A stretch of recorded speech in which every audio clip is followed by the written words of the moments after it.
नमस्कार दोस्तों, Exxon class में आपका स्वागत है। दोस्तों, आज 26 सितंबर को राजस्थान में रीट परीक्षा का आयोजन सफलतापूर्वक हो गया है और इसके अंदर मैं आपके लिए लेके आऊँ लेवल फर्स्ट की साइकोलॉजी और हिंदी की आंसर की। इससे पहले पर्यावरण अध्ययन और पर्यावरण अध्ययन और मैथ की आंसर की चैनल पे अपलोड कर दीजिए और जिसका लिंक आपको डिस्क्रिप्शन में दे जाएगा। तो शुरू करते हैं। सबसे पहले बाल विकास एवं शिक्षण विधियाँ, 30 प्रश्न हैं इनके। देखिए, मानव विकास आजीवन चलता है, यद्यपि इसके दो व्यक्ति दो बराबर नहीं होते, तो इसका आंसर होगा सतत विकास का सिद्धांत। अगला क्वेश्चन देखिए दोस्तों, वीडियो को जल्दी से लाइक कर दीजिए, अपने दोस्तों में शेयर कर दीजिए और चैनल को सब्सक्राइब कर लीजिए, क्योंकि इसके बाद लेवल 2 के भी चारों सब्जेक्ट, 5-6 सब्जेक्ट, जितने भी सब्जेक्ट हैं अलग अलग सब की आंसर की चैनल पे अपलोड हो जाएगी। टाइम लग रहा है धीरे धीरे, क्योंकि आंसर ढूंढने पड़ रहे हैं, कई क्वेश्चन कई आंसर नहीं आ पा रहे हैं। तो अगर चैनल पे नए हो तो चैनल को सब्सक्राइब करें। इससे पहले हमने जो BSTC वाला जो लेवल फर्स्ट है, इसकी मैथ की और पर्यावरण अध्ययन की आंसर की चैनल पे अपलोड कर दी है, जिसका लिंक आपको डिस्क्रिप्शन में मिल जाएगा अगर आप चैनल को सब्सक्राइब करें। अगला, जीन पियाजे के अनुसार संज्ञानात्मक विकास की अंतिम व्यवस्था कौन सी है? तो इसका राइट आंसर है 2 नंबर, अमूर्त अमूर्त सक्रिय आत्म व्यवस्था। क्वेश्चन नंबर 3 देखिए, तो आनुवंशिकी के जनक तो ये है ग्रेगर मेंडल। अगला क्वेश्चन देखिए, व्यक्तित्व का मनोविश्लेषणात्मक सिद्धांत किसके द्वारा प्रस्तुत किया? तो ये सिगमंड फ्राइड के द्वारा। अगला क्वेश्चन देखिए, एक 10 वर्षीय बालक की मानसिक आयु 12 है तो उसकी बुद्धि लब्धि होगी? तो इसका राइट आंसर है 3 नंबर 120। दोस्तों, चैनल को सब्सक्राइब कर लीजिए, वीडियो को लाइक कर दीजिए, अपने दोस्तों में शेयर कर दीजिए। अगला क्वेश्चन देखिए, अल्बर्ट बंडूरा द्वारा प्रस्तावित अधिगम का सिद्धांत है, तो उसका राइट आंसर है सामाजिक अधिगम सिद्धांत। अगला क्वेश्चन देखिए, रैंडम कैटल द्वारा कितने व्यक्तित्व कारण कारक प्रस्तावित किए गए हैं? इसका राइट आंसर है सी। दोस्तों, क्वेश्चन का लेवल जो लेवल फर्स्ट के अंदर पेपर था, इसका लेवल इजी बताया जा रहा है, लेकिन ये ज़्यादा इजी भी नहीं है। हर बार पेपर ऐसा ही आता है, तो वो क्या है, कंपटीशन भी काफ़ी है, तो आप घबराए मत। अगर आपके 120 130 प्लस प्रश्न सही हो रहे हैं तो आप कंपटीशन की दौड़ में बने हुए हैं। अगला क्वेश्चन देखिए, निम्न में से कौन सा मास्लो की अवस्थाओं के पद क्रमानुसार सम्मिलित नहीं है? तो इसका राइट आंसर है 2 नंबर, व्यक्तिवाद और समूहवाद। अगला क्वेश्चन देखिए 9 नंबर, एक व्यक्ति एक समय में दो विपरीत इच्छाओं का होना है, तो इसका राइट आंसर है द्वंद्व। चिंता कुंठा ये तो अलग है, तो द्वंद्व में रहता है, इसको कौन सा इच्छा पूरी करें? अगला क्वेश्चन देखिए, निम्नलिखित में से कौन सा अनुसंधान स्टीफन कोरे से संबंधित है? तो इसका राइट आंसर है क्रियात्मक अनुसंधान। अगला क्वेश्चन देखिए, व्यक्ति भिन्नता को निर्धारित करने में निम्न में से कौन सा जैविक कारक नहीं है? तो इसका राइट आंसर है 3 नंबर, अभिभावक बालक संबंध।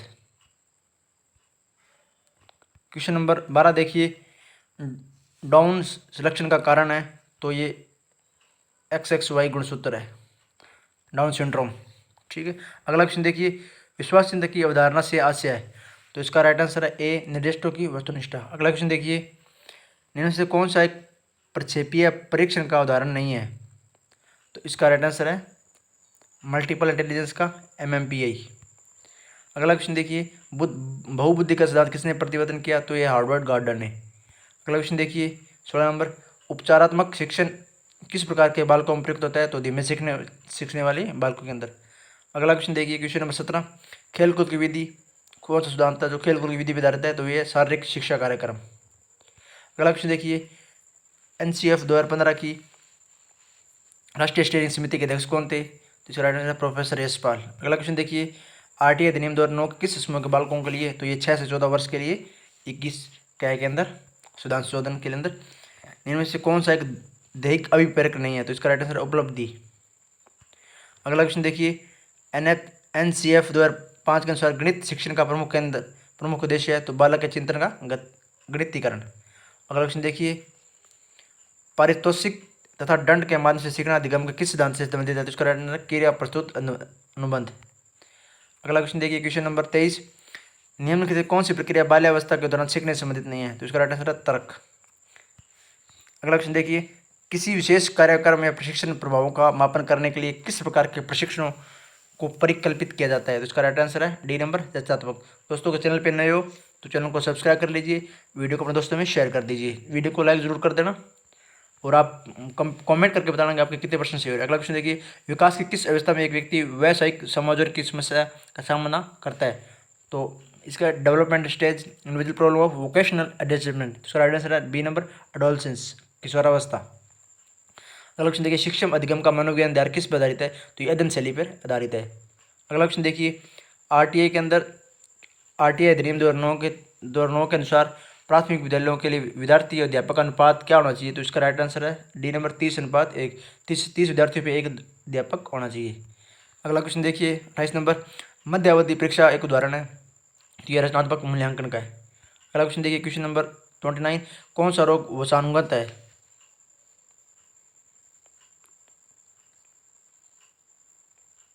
कौन सा रोग वसानुगत है? तो ये सही है, फिनाइलोकेटोनुरिया। अगला क्वेश्चन देखिए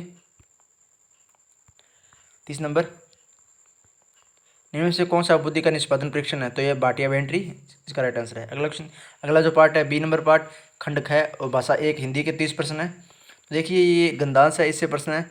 तो विद्वान का स्त्रीलिंग, तो विद्वान का स्त्रीलिंग होता है विदुषी। एक वचन बहुवचन सही युग में, तो पुस्तकों का पुस्तकें सही है। अगला क्वेश्चन देखिए, उदत्त का सही अर्थ है। तो देखिए यहाँ पे देख लीजिए,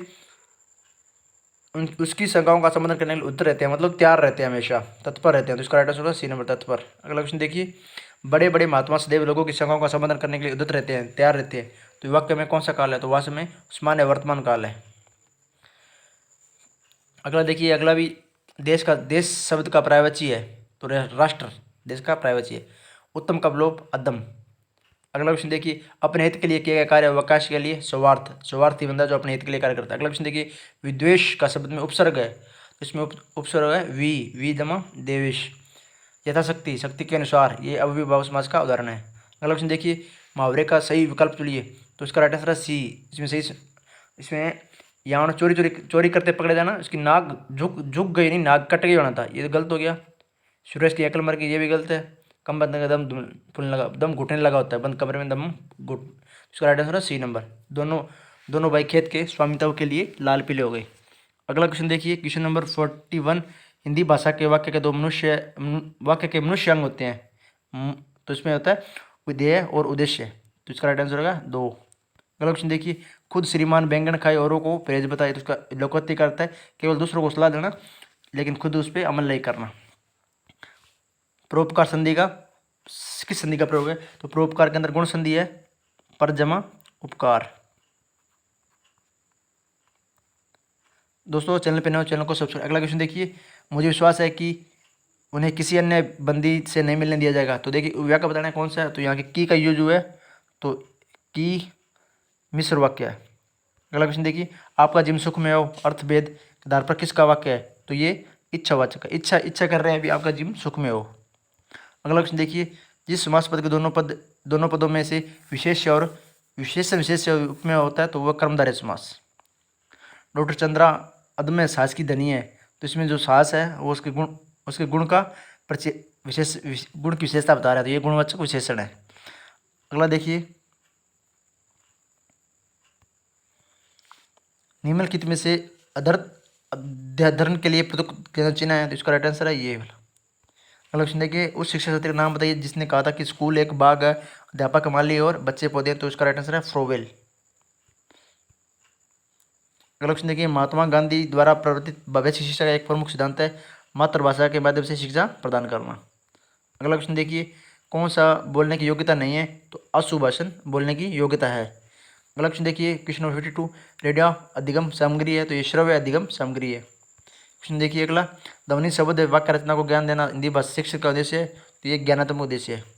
अगला देखिए, शिक्षक श्याम पट कॉपी स्लेट पर अक्षरों को लिख देता है और छात्रों को कहता है कि इन अक्षरों को देखकर उसके नीचे समय उसी प्रकार के अक्षर बनाएं। तो इसका राइट आंसर एक पेस्टोलॉजी विधि। अगला क्वेश्चन देखिए, बहुविकल्प और सही गलत विषम का चुनाव, युगलीकरण, रिक्त स्थान की पूर्ति, किस प्रश्नों, ये सभी वस्तुनिष्ठ ऑब्जेक्टिव टाइप क्वेश्चनों का एक प्रकार है। अगला क्वेश्चन देखिए, व्याकरण शिक्षण प्रणाली में किस प्रणाली को विकृत रूप में सुग्गा प्रणाली भी कहते हैं? इसका राइट आंसर है आगमन प्रणाली। अगला क्वेश्चन देखिए, नवीन शिक्षण पद्धतियों में प्रोजेक्ट पद्धति व्यापक प्रयोग का श्रेय किसको है? तो ड्यूवी और किलपैट्रिक को है। अगला क्वेश्चन देखिए, शिक्षकों को बालक की रुचि का सदैव ध्यान रखना चाहिए। जब बालक की रुचि पढ़ने की ओर नहीं हो तो उसे नहीं पढ़ाना चाहिए, इससे उसके विचारों में बाधा पहुंचती है। पाठ पढ़ाने से पूर्व उन्हें पाठ में बालक की रुचि पैदा करनी चाहिए। ये किसका? तो ये स्टीवन वेसन का कथन है। अगला क्वेश्चन देखिए, पाठ्य पुस्तकों के उद्देश्य के अंतर्गत पाठ्य पुस्तक शिक्षकों में बालिकाओं के लिए साध्य है वर्ण साधन नहीं है, साध्य नहीं है वर्ण साधन है। भाषा शिक्षण में उपयोगी श्रव्य दृश्य साधन है तो अभिनय का है। दोस्तों ये थे 60 क्वेश्चन जिसमें भाषा, हिंदी और साइकोलॉजी के क्वेश्चन थे और मैथ की आपको आंसर के अलग से उपलब्ध करा दिया है। आप चैनल पे नए हो तो चैनल को सब्सक्राइब करना, वीडियो को लाइक करना, अपने दोस्तों में शेयर करना। धन्यवाद दोस्तों।